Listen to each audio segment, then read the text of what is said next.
تشهد مدينة قامشلو كسائر مناطق روجافا حالة من الاستياء الشعبي نتيجة ارتفاع أسعار المحروقات والسلع الأساسية بالتزامن مع ضعف الحركة الشرائية، ما أدى إلى تصاعد مطالب الأهالي بضرورة إيجاد حلول تخفف من معاناة المواطنين.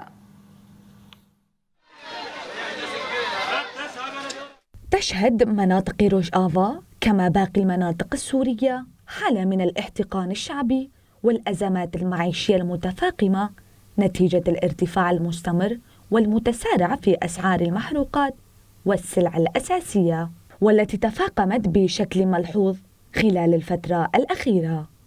لأنه إحنا ناخذ على تسعيرة المازوت المدعوم ناخذ تسعيرتنا كأجور، أما بالمازوت الحر دغري أثر على البلد كله.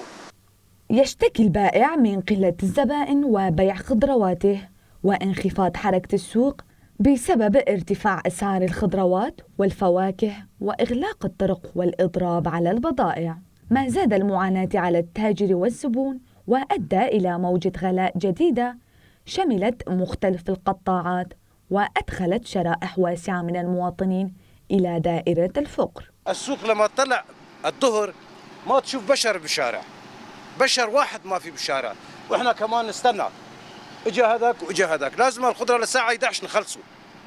يا عالم ما يقدر يشتري بنتي، ما يقدر، ما بعرف من الطريق هيك يسوون ما نعرف، ايش في برا ما نعرف، بس الاسعار عالم ما يقدر يشتري. ويطالب المواطنون الجهات المعنيه بالتدخل العاجل لتخفيض اسعار المحروقات او زياده الدعم، فقد باتت هذه الأسعار عبئاً ثقيلاً يفوق قدرة معظم المواطنين على تحمله، في وقت تتآكل فيه الرواتب وتتسع فيه دائرة الغلاء المعيشي بشكل غير مسبوق.